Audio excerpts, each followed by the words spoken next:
Attention Los Angeles, this June, our new play, Termination Fee, is part of the Hollywood Fringe Festival. Termination Fee is a scathing commentary on the American healthcare system. It features myself, Sarah K. Godot, and Andrew Saxena. It is being produced in partnership with Fringe Management and Black One Productions. We will be at the Black Box Theater at the Broadwater June 8th, June 16th, June 21st, June 24th, and June 29th. Tickets and all information at romplacone.com.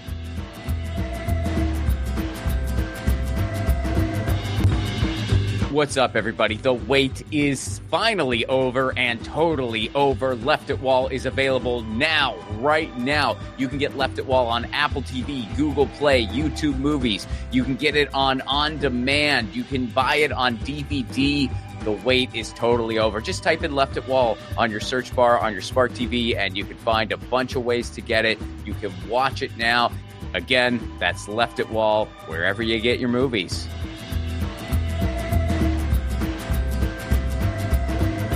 Episode 89, Satori Shakoor. Satori Shakoor is a storyteller, singer, actress, and comedian. She's lived multiple lives in multiple places, but she's always found her way back to the Motor City. She's worked with legends in comedy and film, and she toured with Parliament-Funkadelic. Yes, you heard that right.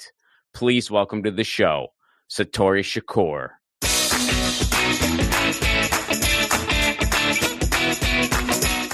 Satori Shakoor, good to meet you. Good to meet you too, sir. So I want to start at the beginning. Where did you grow up? And tell me about your childhood, just anything you want to share. Born and raised in Detroit. Was a music lover early on, being from Motown and having CKLW broadcast from Windsor, Ontario, Canada. Just being impacted, influenced by music. And at the time, the arts were valued in school, and so I was exposed to the violin, which I studied. And by the time I was in high school, was playing in 4 orchestras, playing on records coming out of Motown and in a jazz group. And then I majored in voice in college and went on to New York to recording an album that fell through. But then there was an audition in Detroit for a new group called the Brides of Funkenstein that George Clinton and Parliament-Funkadelic, I guess, birthed. So I came back here, I auditioned, and I went on the road with them and became a recording artist and touring artist with them. And then expanded my performance career through theater, through stand-up comedy, through Second City, Toronto. All of these are my travels around to creating the Secret Society of Twisted Storytellers here in Detroit, and making a film that will release June 12th on Prime Video, Apple TV Plus, and Google Play. So that's kind of like a very brief history. Oh, yeah, no worries. That's wonderful. We're going to fill in some more. So you were in Detroit, and so you were part of the Motown scene, basically. I wasn't part of the scene. I was a little younger. Okay. But I was part of what it was to be a Detroiter at the time. A lot everywhere around us, there was music. So Motown being a place where people could see a future for themselves. So you would see a lot of the men who worked in the big 3 automakers after work, after they got off their shifts. And I also learned that while they were on their shifts, they would form groups and sing on the street corners and create harmonies, and then, audition for Berry Gordy over at Hitsville, USA, on the boulevard.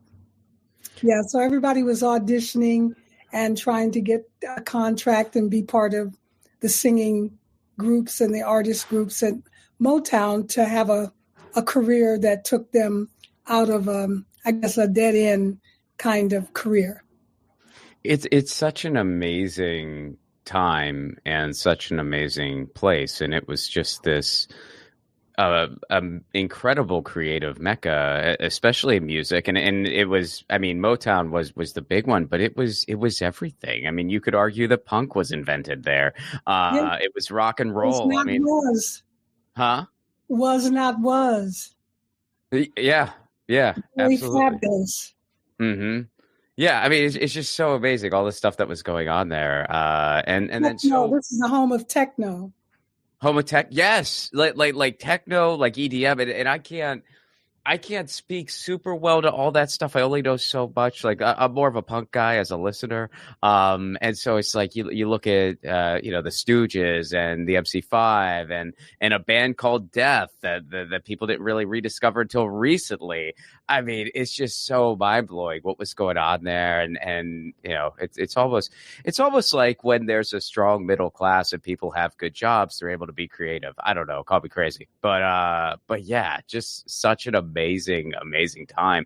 Well, were you there when it all kind of started to dissolve, or were you in New York by then?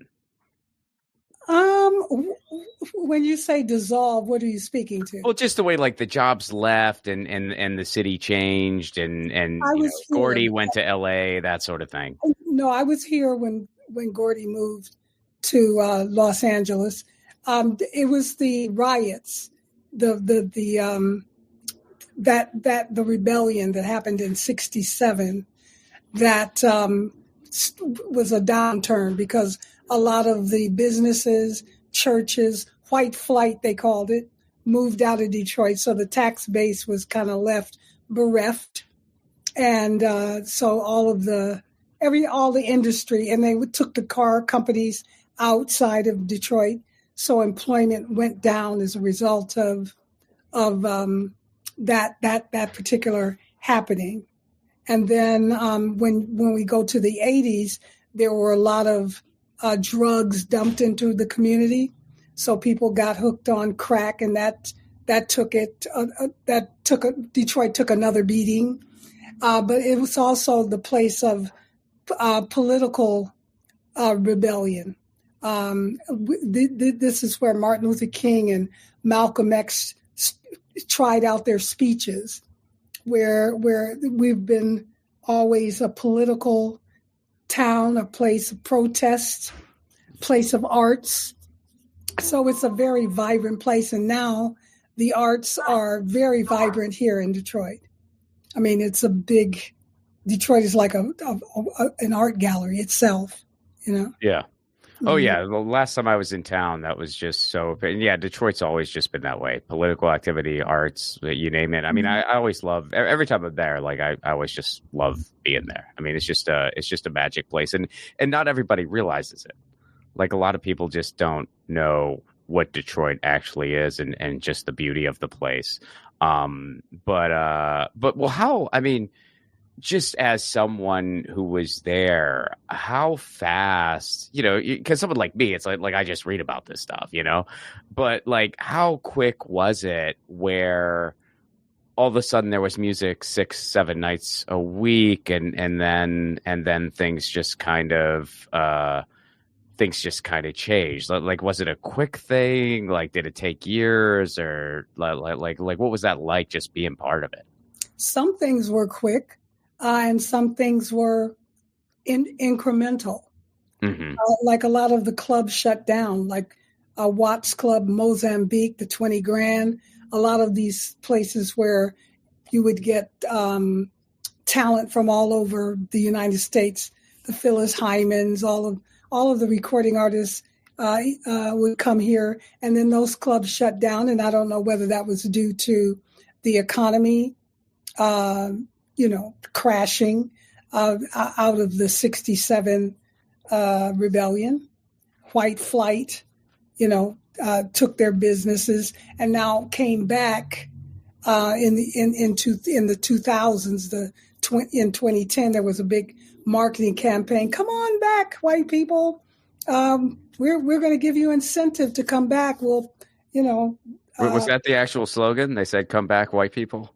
No, but I mean, I'm just making it very clear, No, I got you. Well, I had friends that lived in New York, and they would call me and say, "Oh yeah, I heard you can buy a house for $1. Detroit is on the upswing, but in Detroit, the marketing was different. It's like, go move away, Oh, really? Mm-hmm. So there were homes that people lived in for years and years. And because of the mortgages and because people couldn't afford them, they were being foreclosed on.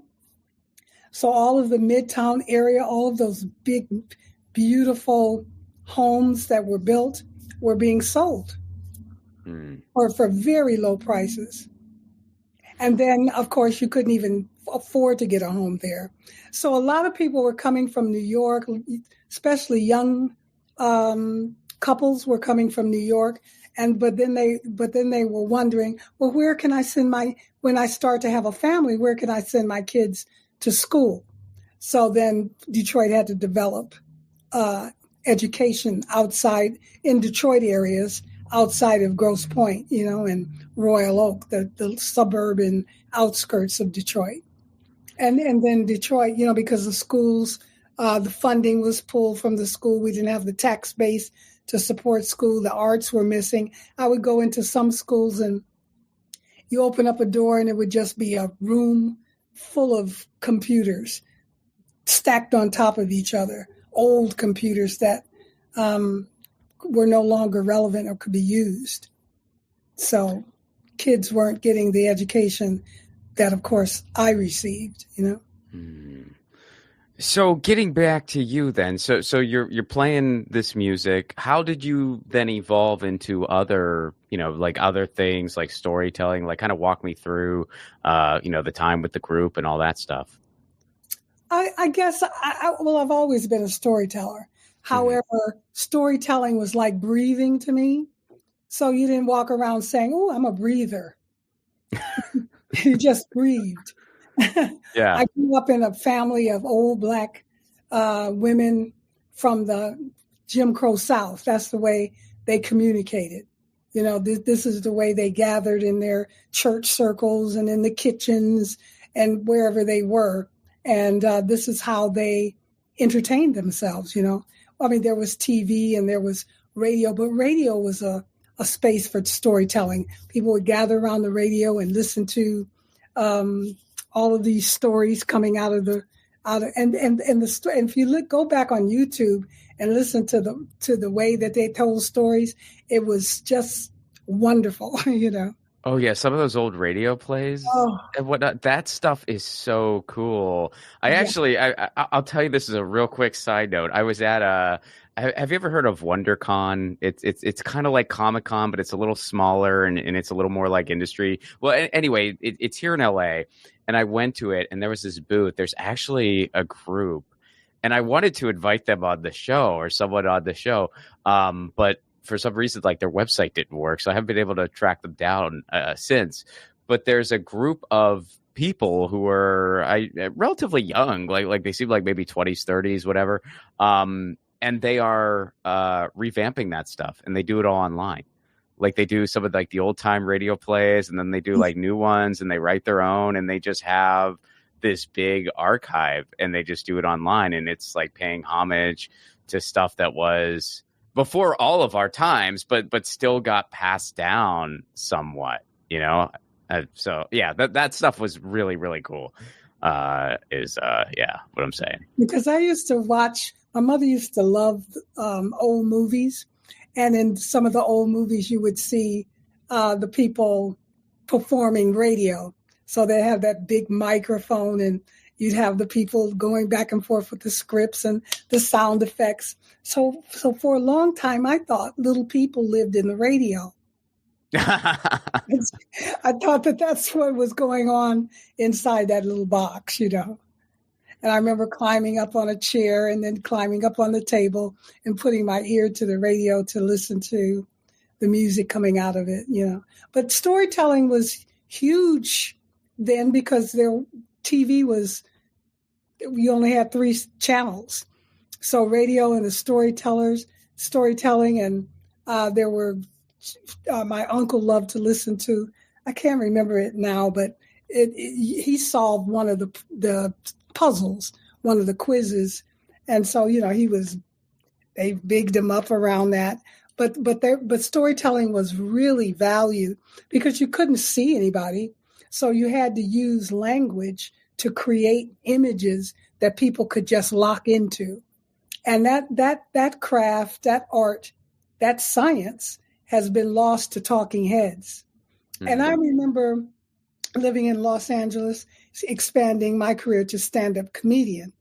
And I remember going to the Comedy Store to hear the news, because the news on the TV became sort of cleansed. But then you would go to the club and listen to, a comedian say it like it was, or say it in ways that were a different angle or a different take. It wasn't so sanitized. Yeah. Well, what was the era that you were going to the store? Like, who were some of the people? It was the 90s. Okay. So Lorena Bobbitt, you remember that? Oh, yeah. Yeah. So on TV, of course. But you go to the club, Comedy Store, and then they would have all these different takes, different angles, and different ways they would look at that particular story. Or when I was there during the earthquake, I was there during the Rodney King. And then I moved to Toronto in 95.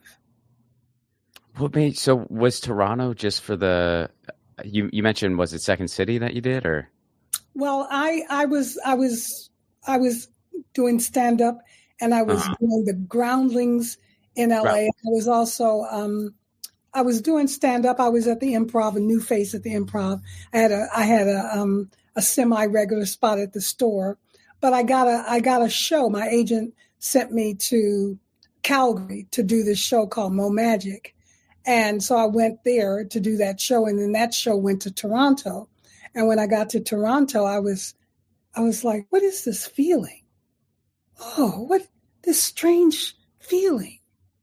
And then I identified it as relaxation, because LA, it was the helicopters and the sirens and just all this noise and bustle and hustle. I can relate. Yeah. So when I got to Toronto, it's like, oh, I can act here. I can do comedy here. I can do everything I was doing in LA, except I'm kind of relaxed and I don't feel the kind of racism that I did back then. Although the Canadians were like, it's racist. And I'm like, what are you talking about? I don't feel it. But they felt it, and they felt it in a different kind of way, like the people in Halifax. Black people in Halifax who had been there for 500 years were very offended by, where are you from? I'm from Halifax, 2-generation German person, Yeah. No, that's interesting. I Toronto is one of my favorite cities to perform in. Yeah. It's up there for me. I really love performing in Toronto, and it's just it's an absolutely wonderful, it's a really cool city. Well, why is storytelling important? Well, first of all, we have to look at storytelling and know that it's the most effective delivery system of information and ideas. So it's important because it's number one as a communication tool. Human beings love stories. Even when I was doing comedy, I really wanted to tell stories because that's what I do. But I had to prove I was funny first. And then I would say, now I'm going to tell you a story, and everybody would sit back. Stories, of course, had comedy in them because that's the way I see the world at times. But I didn't have to have them laughing every 7 seconds, Storytelling is important because it's probably the last vestige of democracy where you, Ron, can tell your story and not have somebody else tell it for you. Because if someone else tells your story, oftentimes you become an extra in the story. It's being told from their experience, their point of view. You have the advantage because you know what it was like when you walked into the room. You know what it smelled like, how cold the air was, the looks on the people's faces when they saw that you'd shaved your beard. These are intimate details and specificities that only you will know, and what makes that story more and more powerful. So storytelling is probably one of the oldest human art forms. Every culture has storytelling on some level, whether it's through song, dance, oral tradition, movies. but it got lost somewhere around as a legitimate art form. And even when I applied, I'm a Kresge Arts Fellow, literary arts fellow, and when I applied for 4 years straight under storytelling, and then I called them and I said, I noticed you have poetry, spoken word. I'm a storyteller. And they said, go ahead, submit. So I was the first person who was awarded under the art form storytelling. And now you hear storytelling is everywhere. I'm a storyteller. As a storyteller, and, we have Ryan Coogler with The Sinners. I'm a storyteller. The actors are a storyteller. The directors are storytellers. Journalists are storytellers. Everybody's a storyteller. And that is true. The thing is, it takes these people at that level of studying their craft to really be considered legitimate as a storyteller. But in fact, we all are storytellers. We all have stories that can make a difference, that are gifts to other people.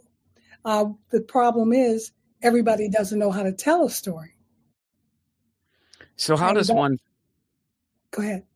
No, I was going to ask, my next question was actually, how does one find their story? Because you talk about that some on your website. How do you find your story? Mm-hmm. Well, your story exists within your life experience. So a lot of people don't think they have a story to tell because they don't think that their life experience is valuable, or they don't think they're extraordinary in some way. So it takes somebody like me who facilitates storytelling workshops or to coach people on storytelling. It takes someone like me who loves human beings through their stories. And you have to just listen, or you can see emotion coming out of people. Even when you're just in conversation and somebody will choke up. Well, what's that story? Or someone would go, well, when I was a kid, well, what's that? What's that little chuckle? And, oh, well, I'm laughing because I remember, and then they tell what they remember, and that's a story. So it's that people think they know, they think they know what a story is. It's something that's already crafted, something that's already compelling and presented, but really our raw stories exist inside us. You can tell a story. Even when people say, I don't have a story, I tell them, well, that's a story about you not having a story. How did you avoid things for so long? What'd you do? How'd you make that happen? No, it's like, how'd you avoid that for so long? Like what'd you do? Well, so getting back to your timeline then, so when did you come back to Detroit? Was it Toronto and then back to Detroit, or? No, I lived in New York and then I came back to Detroit, got the gig with George Clinton and Parliament-Funkadelic. So I toured and recorded as one of the Brides of Funkenstein and did travel the world and did the big... What were those shows like? Crazy.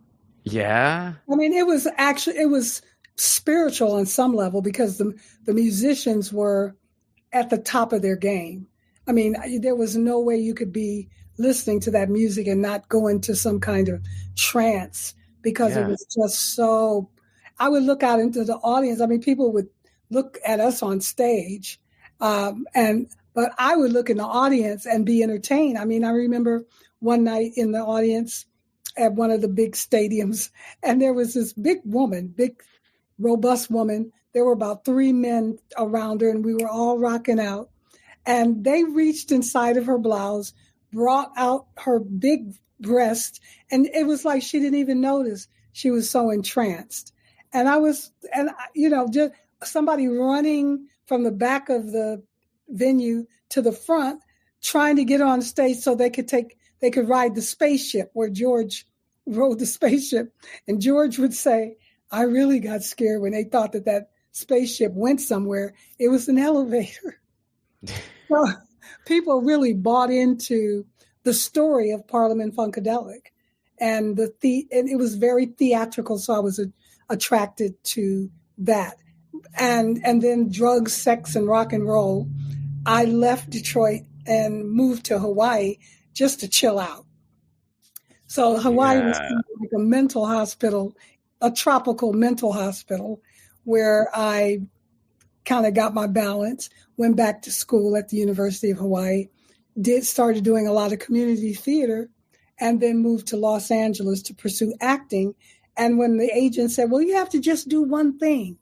And I was a writer, I was a singer, I was an actor, and I didn't know how to just isolate one thing from myself. And I thought, stand-up comedy. And so I pursued that to solve a problem. But I just actually fell in love with making people laugh. Even being booed, even bombing became something that I would look at as an artist. Bombing was simply not saying something funny and the audience sitting there waiting for you to say something funny. Yeah. Well, it's like, I think it's, I forget who is credited for the quote. I don't know if it's Franklin or Edison or something like that, but it's, whatever a joke doesn't work for me, I just go, I did not fail. I just successfully found a way that doesn't work for this joke. But, Right. well, so what made you walk away from the Funkadelic gig? Was it just too wild, or like unpack that decision for me?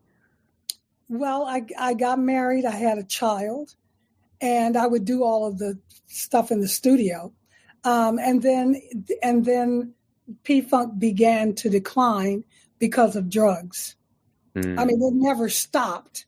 But I mean, I came in during the height when we were doing 80,000 people and traveling to Europe and, these, big fabulous hotels and, award shows and that kind of thing. And then the drugs, the freebasing took it down, So the contract started to dry up and all of that. So that was an incentive. I moved to Hawaii, then to Los Angeles, and then from Los Angeles to Toronto. And then my son was involved in a very tragic, in a car accident where he suffered a brain injury. So I left Toronto and came back to Detroit to be, with him.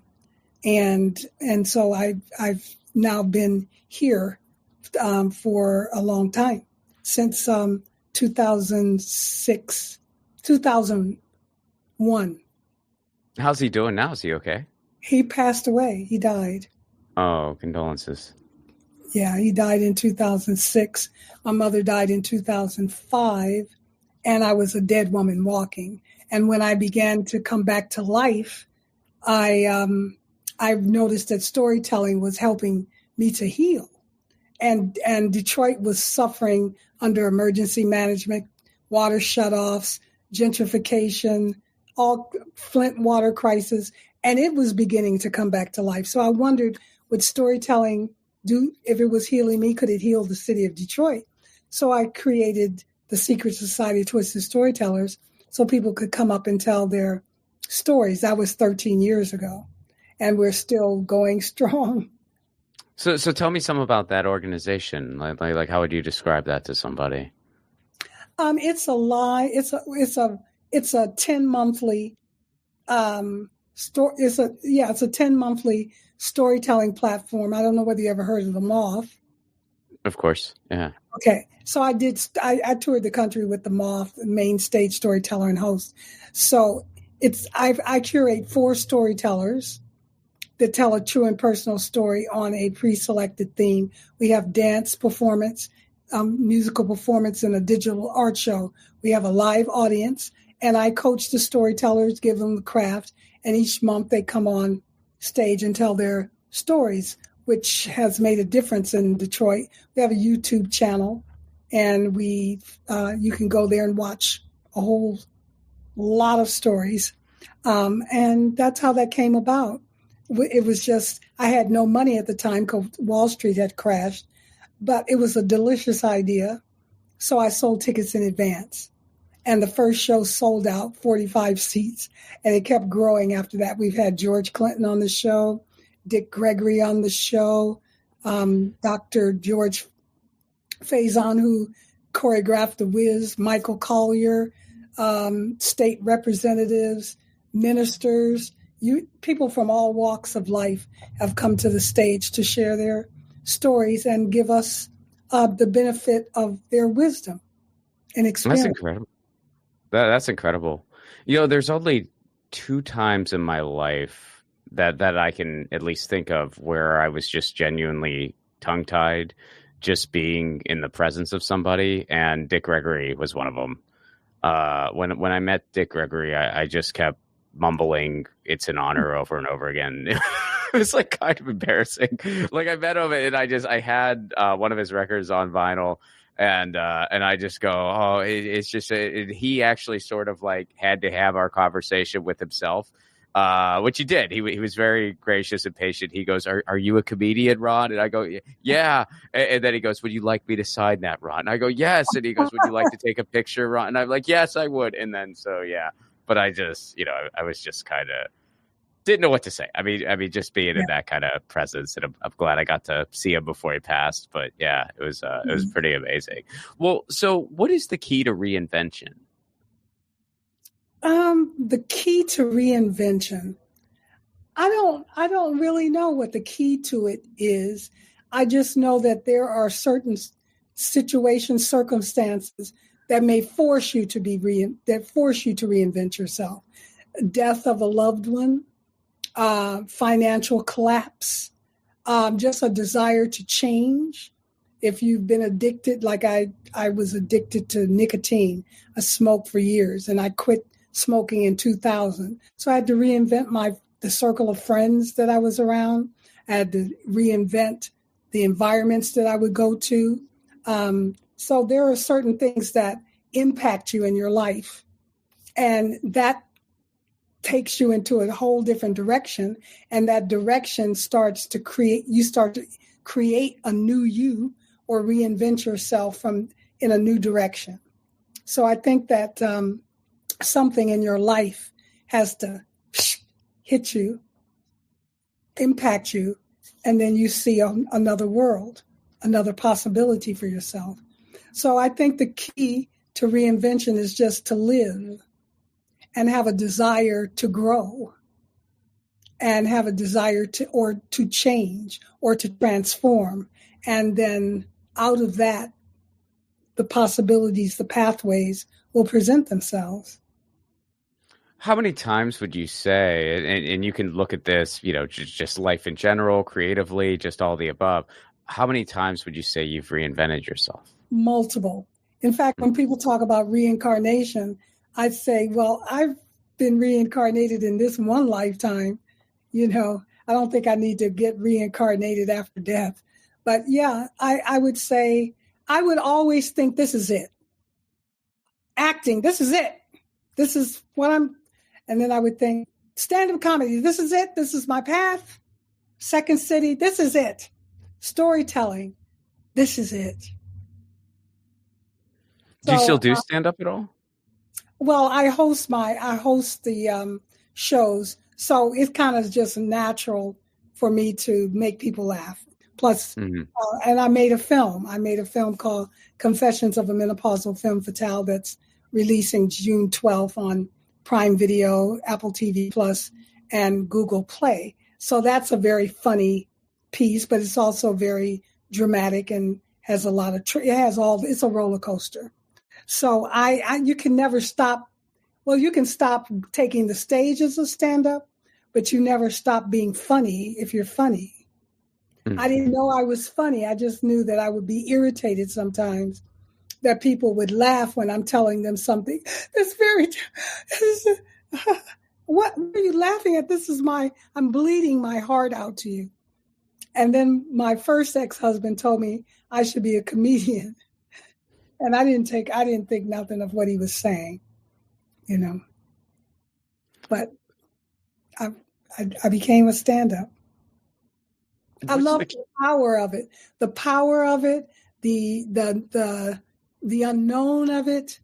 I opened for Joan Rivers, and when she came, it was at Humphreys by the Bay, 10,000, 2 shows, 10,000 people sold out. Oh, wow. She comes off, I come off stage as opening for her, and she's like, How are they? And I'm like, they came to see you, Joan. They can't wait. And it scared me to death because I thought one day I'm going to be able to go out on that stage and know what to say at the very top and not be terrified.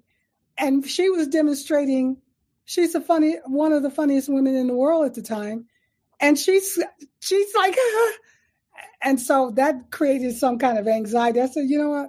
I think I'll just be a performance artist and be on stage and make people laugh and not have the pressure of having to make you laugh and you judge me and stuff like that. But, I learned a lot as a performance artist. Yeah. I mean, that is what I really love about stand-up. And today, and I feel like it's always been this way, but maybe now more than ever, just with the internet and what have you, it's just, there's 1,000,005 different ways to do stand-up. A lot of them don't involve a big paycheck. A handful of them do. But nonetheless, there's still like 1,000,005 different ways to do it, which I find very liberating and very just, creatively fulfilling. And I've done other things and still do a lot of other things because I like yourself, I enjoy variety. But I think like stand-up is something that I'll just for sure do a variation of that until I can no longer do it, like until I physically can't get on the stage. But you look like you could be Bill Maher's son. I've never gotten Bill Maher before. I've gotten I get Woody Allen occasionally, which I could see. I see a little resemblance. And plus we're both gingers. But and I get who's the other one that occasionally I get? I get the one actor from Ferris Bueller's Day Off. I forget his name off the top of my head, but I get that occasionally. But you are the first. That's the first Bill Maher. I've never gotten Bill Maher before. We're both short. I know that. We're both short guys. Well, the glasses, he's added those glasses that you have. Oh, yeah. He wears glasses now. That's right. Yeah. Okay. Yeah. I could see it. Well, what is the key? What would you say is the key to longevity? Ooh, I don't know, because longevity is not promised, I would just say the key to a quality of life is to desire a quality of life, to do the things that are healthy, that keep your body, because we're going to lose these body suits. And so the thing is to keep yourself as healthy as possible, physically, mentally, emotionally, and have a passion, have something that calls you to be, have something that when you wake up and you clear the fog of night, it's like, oh yeah, I'm going to be on Ron Placone's show today. And I don't know what we're going to talk about, but it's going to be, and I've never met him before. And I'm going to meet somebody I've never met before. And we're going to connect. We're going to have a conversation. I'm going to learn stuff. Hopefully he'll learn stuff. And it's all because I took this career path. So if you had to pick a favorite place where you've lived, could you do it? A favorite place that I've lived. I would say Hawaii, but I went back to Hawaii a few years ago in 2022, and it's completely different. I mean, I walk right and there I am on Rodeo Drive. I walk left, I'm on Rodeo. So I want to be, I didn't live in Jamaica, but I love Jamaica. Mm-hmm. Toronto, I love for the arts and the diversity of culture. Los Angeles, I loved. I just remember having such a, it was just wonderful. It was satisfying artistically. All of the poets and the painters and, and the stand-ups and the actors that I met. It was always, I always felt like I was creating. And Toronto, I always felt like I was using what I learned in Los Angeles to be professional in creating.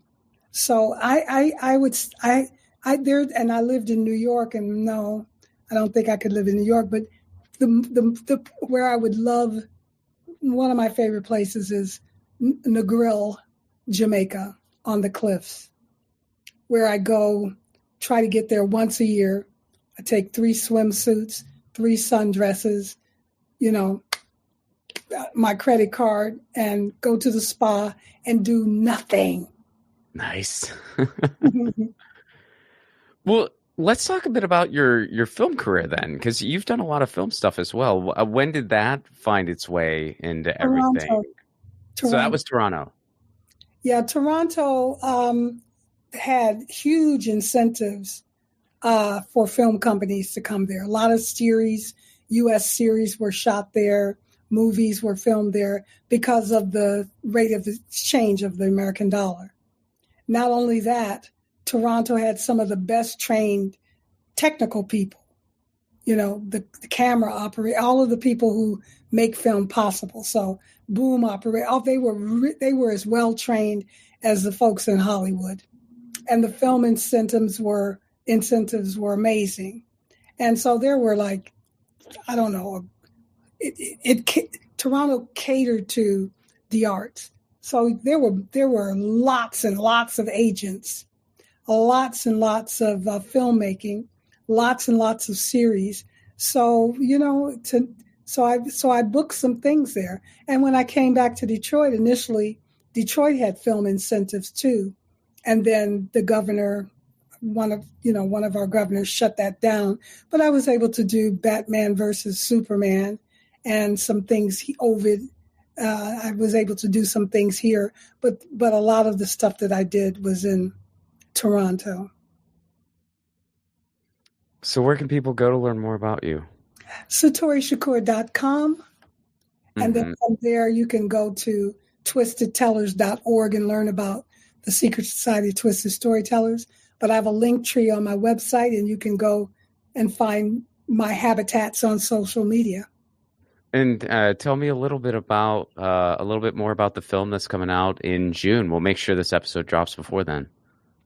Oh, well, thank you. It's called Confessions of a Menopausal Femme Fatale. And it's a stand-up storytelling concert film. So I tell my story of my 12-year journey through menopause with flashbacks through storytelling, stand-up, and song. And I talk about issues that women don't talk about, like menopause, postpartum depression, and addiction, and it's all of the coming throughs, the death, reinvention, rebirth, and so it's 101 minutes, and I performed it live at Detroit Public Theater, filmed it, and we've been in the post-production, and now it's coming out, and I'm very excited.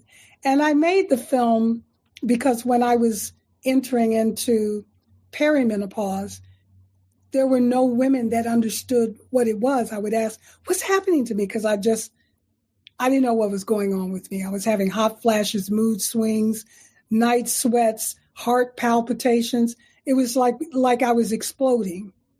And no one that I asked, my mother didn't remember. Other women didn't remember. Some women said, I'm too young, and they were old. Or some women, I refused to go through it, or they wanted to be young. They were very much performing for the male lens. And so to say your perimenopause meant that you had to be 45 plus. And, you know, men patriarchy likes you, you know, they like you perky and juicy and able to bear children, and really they don't want you to have a power. So I wanted to leave. I wanted to go through the process of menopause and then write about it. And so I wrote about it, and that writing turned into my story, and then my story turned into, let me film this, because to think about performing this every night was exhausting. It's an exhausting piece. Well, yeah, you said 101 minutes. I was like, whoa, that's a lot for a solo show. Like, that's a lot. I mean, that's double a lot of solo shows. It really is. I did it live, and it was longer than that live. I did a lot of editing, but the audience was very engaged. They wanted more. And then I did a soft screening of it last year in October because I wanted to see, did the live performance transfer as successfully to people just sitting down and watching it. And it did, and now Halle Berry and Oprah Winfrey, I did it to get women talking, come out of the closet. And now women are talking about it. It's almost kind of mainstream. Problem is, we don't have the medical support, because menopause was a women's issue. No one was talking about it. And therefore there were no demands. But the largest demographic in the United States are women in some stage of menopause. And 6 million women come into menopause every day. So there's a huge number of women that are going through something and they don't know what it is. And we have very few, licensed experts in menopause who are doctors, because the symptoms are different in every body and every culture. So I have partnered with the Michigan Women's Commission, and I've been to the governor's mansion with Halle Berry, and I just did a town hall Monday talking about this issue, and women are like chomping at the bit. Well, this is happening to me, and this is happening. So there's a place now for women to ask questions and to get answers, or to find a community of other women who are going through this and are willing to talk about it.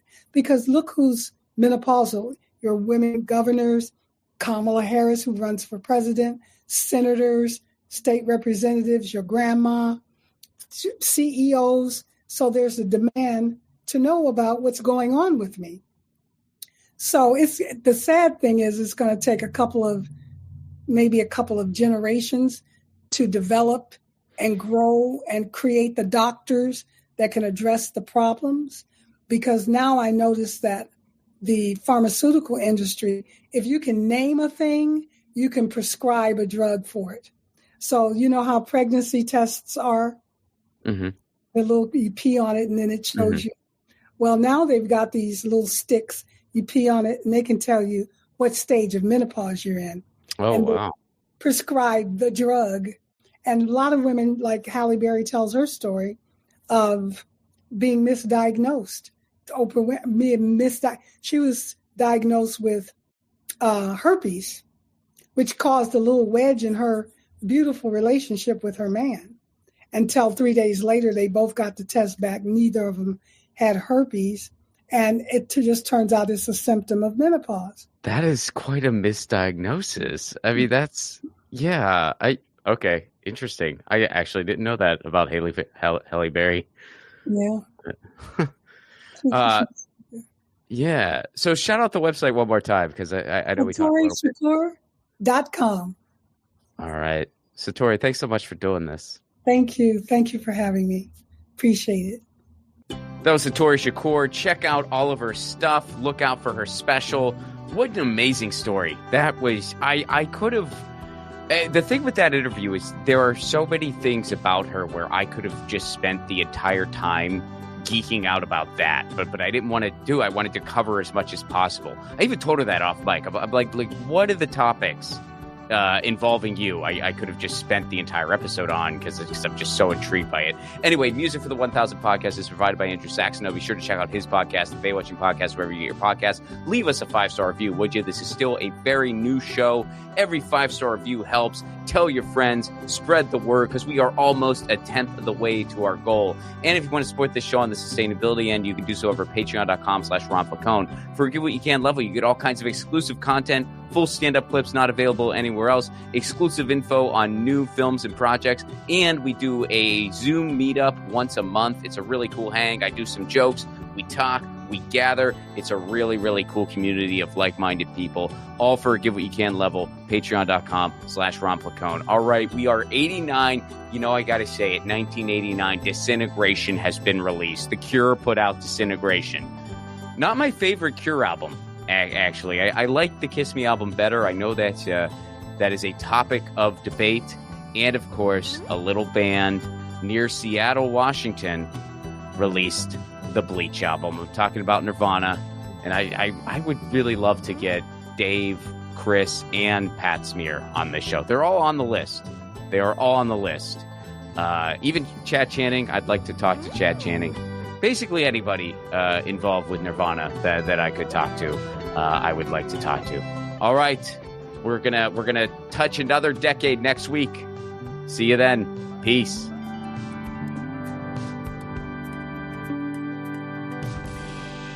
Hey guys, Ron Placone here. Take your own 1,000 challenge. No, you don't need to interview 1,000 people, although if you want to do that, go for it. Your 1,000 challenge can be whatever you want. Maybe you want to call a friend out of the blue once a week. Maybe you want to read a book every month. Maybe you want to start a different garden every season. I guess that might be dependent on where you live. Look, the point of the challenge is taking on an endeavor that enriches your life in some way, and it can be measured. And then, of course, you do it regularly. That's what 1,000 is doing for me, and hopefully for you too. The main reason for this podcast and every podcast I've ever done is to build community. So take your own challenge. Then join our Facebook group. It's called 1,000 What's Your Challenge? ? That's 1,000 What's Your Challenge ? And post about what your 1,000 challenge is and the progress you're making. All I ask is that people be encouraging of each other's challenges. This is personal and vulnerable, so be cool. There's enough negativity on social media. We don't need to add to it. For those of you who aren't on Facebook, hopefully in the future we'll be expanding to places like Discord, Reddit, but for now, we're starting on Facebook. And again, that Facebook group is called 1,000 What's Your Challenge? See you there.